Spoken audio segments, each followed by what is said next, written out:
ka nitie jomoko ka nitie joma wakoche kurutu e piny ka to jo apiko.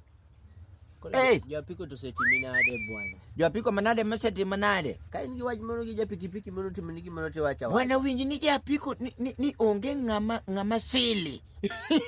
Ng'ama sili maingo ja apiko. Ni ani mama ni fwayo ne ni mose ni to osewinyo wi apiko weni mano customer. Tini kia ka ja apiko ok ngiwange. In poki kalo ja apiko ni kata ni koma ja apiko chao. To gin be magitingo ayany. Ni tingi wange tini ni. Ingia na maga ngo. Be kata ni ka wangura dada ni to setimoni ni.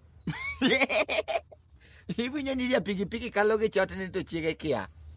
By the way okonyang'eyo. To dong iwinyo ni ne chiege onyalo kata mana kalo gi friend gi msimoro maketho ode. Msine. Pare, to chiege neno wife ne kia, ma wife ne mosni. Wene mano customer.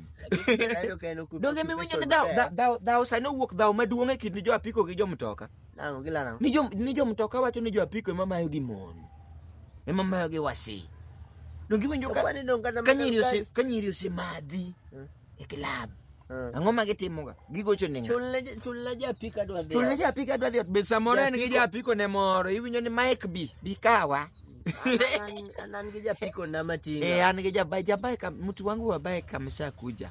Makato leo. Umena mtu wangu wa bai. Ojoga kakwenda huko.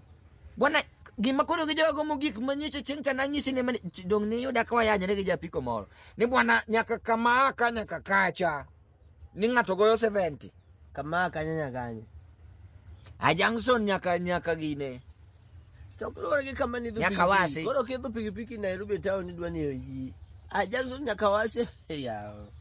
Ang'o momiyo mano ng'ano ko bwana waina ka bwana neno ka dosi nane no ka chal ka gima dwara.